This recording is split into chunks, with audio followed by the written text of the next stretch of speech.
3 सवाल। पीटीआई से संजीव चोपड़ा।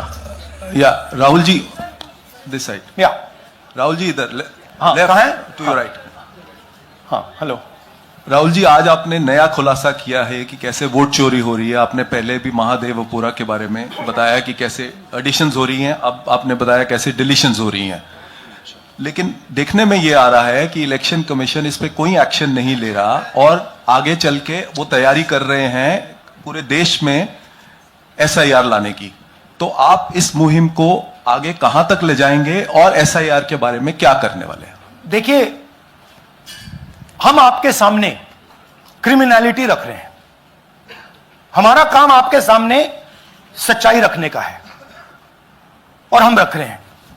हिंदुस्तान में दूसरे इंस्टीट्यूशंस भी हैं, सिर्फ इलेक्शन कमीशन नहीं है, लीगल सिस्टम है, उनको भी इन चीजों को देखना चाहिए।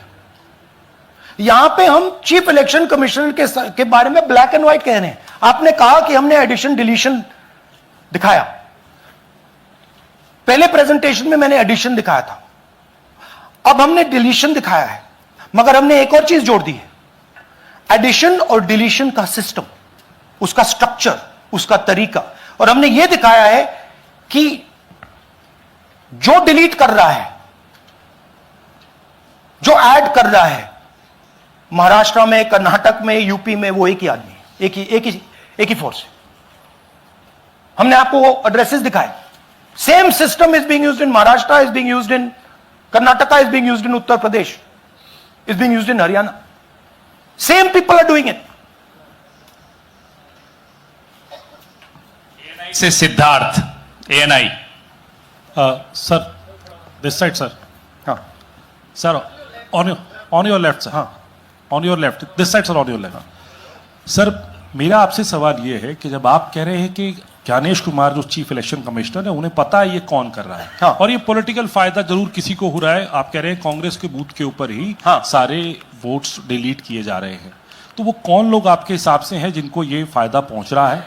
पहला। और दूसरा ये, वो आपने एक हफ्ते का समय दिया sorry. है, जब आपने एक हफ्ते का समय दिया है, तो क्या एक हफ्ते बाद आप इसको आगे कैसे इनिशिएट करेंगे? क्या आप लोग कोर्ट का रास्ता अपनाएंगे या और कोई हायर एजेंसी से इस बात की डिमांड करेंगे? क्योंकि ये ऑर्गेनाइज्ड तरीके से क्राइम दिखाई दे रहा है जो आप बता रहे हैं, अगर आपकी बात के ऊपर जाएं। देखिए, फ्रैंकली ये जो मैं यहां कर रहा हूं, ये मेरा काम नहीं है।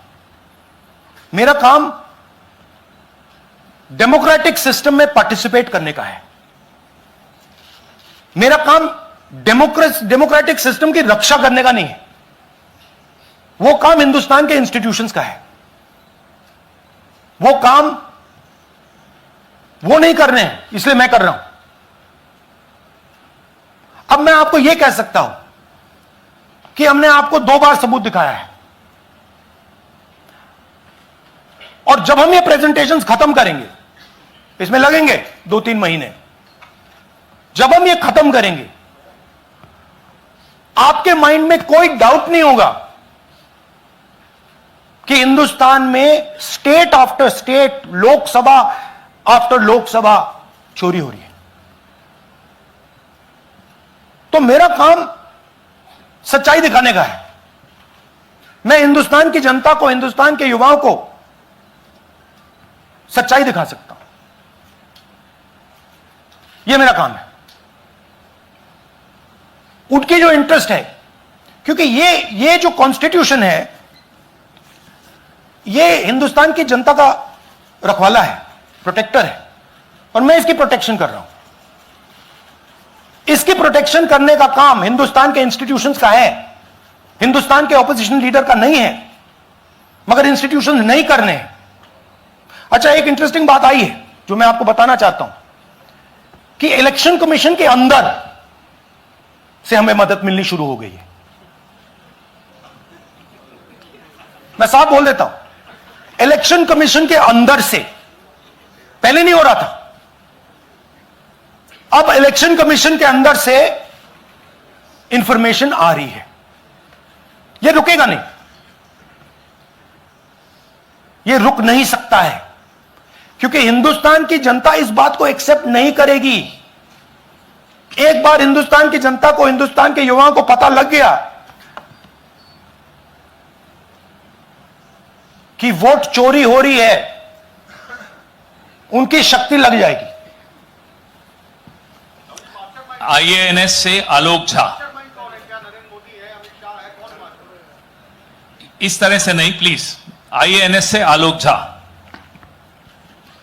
वो भी मैं आपको दिखा दूंगा, वो भी मैं आपको प्रूफ के साथ दिखा दूंगा, है हमारे पास। राहुल जी, हाइड्रोजन बॉम्ब में ब्लैक एंड व्हाइट है। मैं फाउंडेशन लगा रहा हूं, मैं फाउंडेशन क्रिएट कर रहा हूं, है हमारे पास। मैं स्टेज पे बिना प्रूफ के नहीं चढ़ूंगा, बता रहा हूं। राहुल जी, आपने कहा ऐसे ऐसे मत पूछिए please. Last question. Rahul ji, IANS से आलोक झा। राहुल जी इधर, आपने कहा आपके पास आलोक झा इधर सर, कहां है जी? हाँ, आपने कहा सर कि आपके पास पुख्ता सबूत है, ब्लैक एंड व्हाइट सबूत है, तो क्या अगर ईसीआई अभी जवाब नहीं देती है तो कोर्ट का रुख करेंगे, ये ऑप्शन है आपके पास, जाएंगे? देखिए, मैंने कहा कि मेरा काम as opposition leader normal situation में मेरा काम ऑपोजिशन का रोल है, सरकार पे प्रेशर डालने का रोल है। मेरा काम हिंदुस्तान के लोकतंत्र को बचाने का नहीं है। मैं वो काम कर रहा हूं, इस स्टेज पे मैं वो काम कर रहा हूं। तो मेरी सोच है कि as a patriotic Indian, as somebody who loves India, who loves the constitution, it is my duty to put the truth in front of the people of India. अब अगर हिंदुस्तान के इंस्टीट्यूशंस कुछ करना चाहते हैं, वो करेंगे। उनमें भी बहुत लोग हैं, जैसे मैंने आपसे कहा, मैं सरप्राइज हो रहा हूं, इलेक्शन कमीशन से लोग आ रहे हैं, इंफॉर्मेशन दे रहे हैं और बढ़ रहा है वो। क्या जब तक सीईसी ज्ञानेश कुमार अपने पद पर है, जैसा कि आप कह रहे हैं कि वो फ्री एंड फेयर इलेक्शन होने नहीं दे रहे, तो तब तक इलेक्शन का मतलब क्या रह जाएगा? क्या आप इनको हटाए जाने के लिए आएंगे, इस्तीफा देने के लिए? हाँ, तो आप इमेजिन कीजिए, और ये शॉकिंग बात ये है बस अब कि ये अभी शुरू नहीं हुआ, नो। ये 10-15 साल से चल रहा है। ये सिस्टम है, ये स्ट्रक्चर है। हिंदुस्तान की जो डेमोक्रेसी है वो हाईजैक हो गई है। I am shocked frankly. Democracy, brothers and sisters, democracy can only be saved by the people of India. Nobody else can save democracy. Rahul Gandhi can come here and say something and say this is the truth. But the people of India, who I believe in, who I love, can do it. The day the people of India realize that आपका जो लोकतंत्र है, आपका जो संविधान है, वो आपसे चोरी हो गया है, उस दिन काम हो जाएगा। Thank you. अब आप लोग अपने स्थान पर खड़े हो जाइए राष्ट्रगान के लिए। ये है इनकी डिटेल लिस्ट, देख लीजिए। राष्ट्रगान के लिए अपने स्थान पर खड़े हो जाइए।